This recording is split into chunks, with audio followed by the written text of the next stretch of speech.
Audio Jungle. Audio Jungle.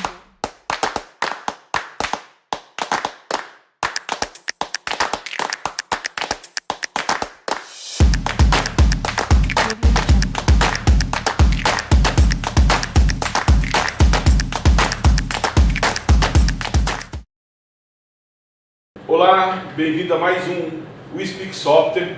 Hoje a gente trouxe uma pessoa aqui, Gustavo Rodrigues, um desenvolvedor web, desenvolvedor mobile, hoje atua como arquiteto de soluções e a gente vai falar um pouquinho de React, React Native, o que é React, o que é React Native, né? Como que a gente usa essas tecnologias, dá pra gente uma visão geral aí do que é isso, Gustavo?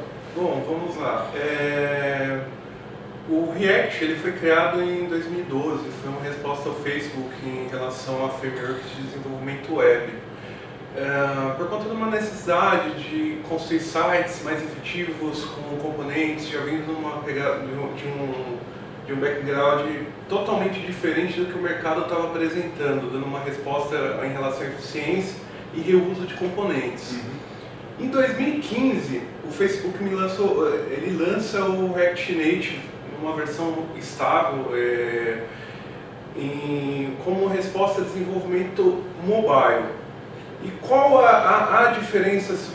Ok, sempre perguntam se React Native ele é um WebView. Não, ele não é um WebView. E essa foi a resposta que o Facebook apresentou naquele dado momento, que até então, quando você pensava em aplicativos híbridos, você desenvolvia sempre voltado para o WebView, de forma que você tivesse essa interoperabilidade e, enfim, pudesse desenvolver pelas duas plataformas. Já o React Native, na realidade, ele usa uma VM chamada JavaScript Core, que ela tem tanto no iOS, que ela usa alguns componentes do Safari, do iOS, ou do Chrome no caso do Android. Então, esse componente nada mais ele fica observando o seu código que você desenvolve como se estivesse fazendo para a web. Desenvolve os componentes e ele fica observando esses componentes, as suas mudanças, para apresentar na tela e gerar um componente nativo para ser exibido. Acho que essa é a principal vantagem hoje do React Native, por ser um aplicativo híbrido e por ele não depender de um WebView. Você pode ter vários problemas de compatibilidade em diferentes versões de aparelhos. E aí, se uma empresa, uma pessoa estiver desenvolvendo, ela acaba fugindo dessa plataforma. Eu falo assim, putz, existem aplicações que eu não consiga fazer em React, que eu tenha que desenvolver alguma coisa nativo no mobile, seja lá Android, seja lá iOS, ou não? Como que funciona isso? Assim, para entender um pouquinho. Bom, em geral, todos os componentes visuais e alguns componentes do dispositivo, como câmera, microfone, entre outros componentes do aparelho, você já tem, o React Native ele já tem APIs para você trabalhar com ele. No entanto, pode haver alguma necessidade de alguma integração, algum componente físico que já não estava sendo previsto no mobile, que você tem que de fato desenvolver esse componente tanto para iOS como para Android, e com React Native você fazer uso dessas bibliotecas. O que torna um pouco mais atrativo no ponto de vista de manutenção e tempo de desenvolvimento. Você vai se preocupar só com o desenvolvimento daqueles componentes naquela dada situação. Legal. E é performático essa solução? Como que é isso? Eu costumo dizer que ele é em torno que depende muito do tamanho da sua aplicação, mas ele não é tão performático quanto o nativo. No entanto, ele é em torno de 15% menos performático do que o nativo, só que ele é mais performático do que um WebView ou algumas outras soluções afins. E essa performance, pelo fato de ter evoluído tanto os celulares, né, que hoje sai iPhone X, eles têm recursos pra caramba, Android, isso faz com que seja perceptível, ou você acha que não, que acaba aparecendo, esses 15% fazem diferença, ou você acha que não? Em geral, não. Na verdade, o principal problema, e acho que no futuro isso deve mudar, porque hoje, como que funciona o React Native? Ele tem uma plataforma, um componente chamado Bridge. Ele faz a ponte entre seu código HTML e seu código JavaScript, e seu código do aparelho, que vai renderizar o componente. Ou seja, quanto maior o aplicativo for, maior o processo de comunicação entre eles. Isso é um pouquinho lento. Não tão lento, mas ele é um pouquinho custoso. No entanto, o JavaScript ele vem apresentando uma solução chamada WebAssembly, onde você pode desenvolver Java, C, qualquer outra linguagem que o JavaScript interpreta. Então, no futuro, talvez não tão distante, talvez nos próximos 2 ou 3 anos, a gente não tenha necessidade do Bridge, mas para fazer essa ponte, a gente desenvolva direto usando o JavaScript. E você falou muito em JavaScript, algumas vezes você falou, e assim, JavaScript é desde quando nasceu a internet, né? HTML, JavaScript. Imagino que a curva de aprendizado para isso é mais fácil ou não? Como que é isso? Quais são os requisitos que uma pessoa tem que ter, um background que ele tem que ter para desenvolver em React? Bom, o JavaScript ele vem evoluindo, se eu não me engano, desde os anos 2000. Ele passou por muitas melhorias nesses últimos 7, 8 anos. A gente foi criado conceitos de classes, alguns componentes, e até o processo de melhoria da linguagem está um pouco mais rápido. O que eu acho a curva de aprendizado para o React Native, para quem vem de um background web, muito mais curto do que vem de um background mobile nativo. Porque a gente está falando de JavaScript, HTML é o que estava no dia a dia do desenvolvedor naquele momento do web. Para quem vem do nativo, tem a curva de aprendizado do JavaScript, que ela não é tão extensa, mas a forma de você fazer é um pouquinho diferente. Ele é assíncrono, nem todas as linguagens de mobile por padrão são assíncronos, então existe uma camada de preocupação um pouquinho maior com relação à sincronicidade. Mas pensar web e pensar mobile é a mesma coisa ou não? É um pouco diferente, porque o web hoje vamos traçar um paralelo, capacidade de processamento. Se você vem de um desenvolvimento web preocupado com performance, você provavelmente vai desenvolver aplicativos híbridos com qualidade. Se você vem da web por ter mais memória, mais CPU, não tem essa preocupação, você vai encontrar alguns problemas quando você entrar no dispositivo mobile com uma capacidade inferior. Legal. Agora é assim, estou começando agora, né? Então assim, quais são os requisitos que eu tenho que ter de hardware, né? Imagine que eu me proponha a desenvolver pega um projeto aí que eu tenho que entregar uma versão Android e uma versão iOS, né?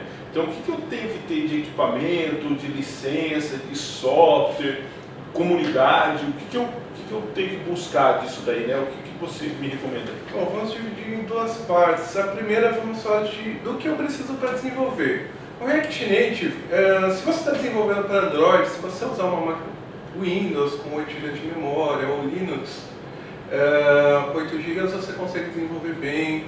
Em questão de IDE, você tem muitas IDEs que pode ser um Visual Studio Code, que é open source.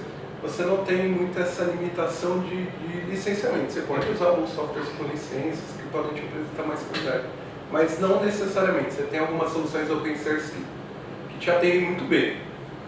Quanto à comunidade, o React Native tem uma comunidade muito extensa e tem muita gente trabalhando nisso. Então, você tem dúvidas, você tem grupos no Facebook, você tem grupos na internet, você tem encontros que vêm puxando a comunidade para elas trabalharem em conjunto. Então, você tem um amparo muito grande hoje quando se trata de React Native. Legal. Agora, assim, a gente vem ouvindo muito se falar em React, né? Assim, o pessoal no mercado busca essas soluções, né?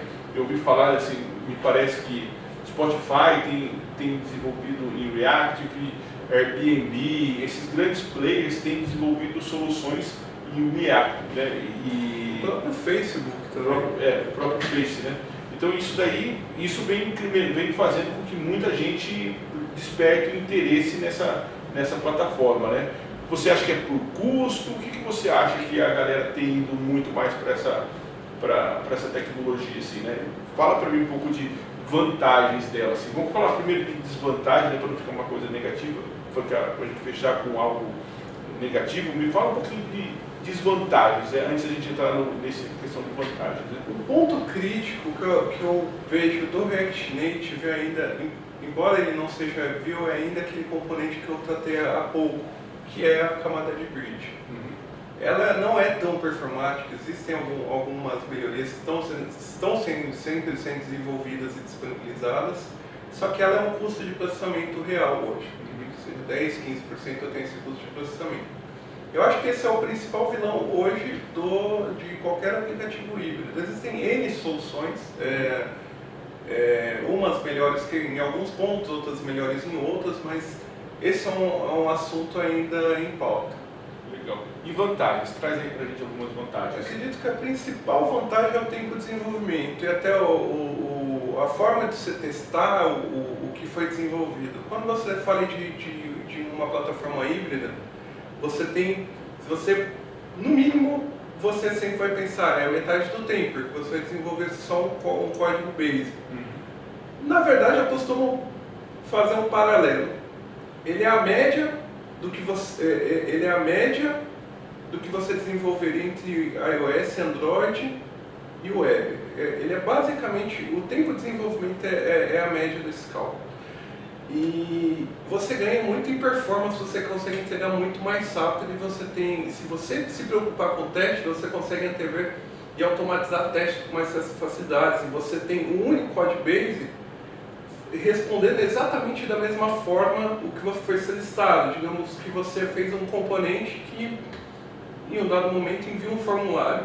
A implementação dele é única, porque foi o único código que serve aos dois dispositivos. Então, você não vai ter um problema em uma plataforma e na outra, porque você seria obrigado, no caso de nativo, embora seja mais performático do dispositivo, você poderia encontrar problema em uma plataforma e não encontrar em outra. Agora, assim, você falou de testabilidade, de criar robôs de teste. Uma vez me falaram que um processo de teste em React ele é maior do que se eu desenvolver um ciclo de teste para uma plataforma nativa e depois para outra. Isso é verdade ou não? Não, existe algumas lendas, eu falo lendas no sentido de teste, porque existem várias camadas de teste. Você tem desde a camada unitária, que é o teste de um componente, como um teste de integração, para ver se todos aqueles componentes se conversam, há um teste de um usuário final, que a gente nunca exclui ele. Quando você fala em teste, em suíte de teste unitário, se você estiver pensando em nativo, você teria que fazer 2 suítes de teste. No React Native, não. Isso no quesito automatizado.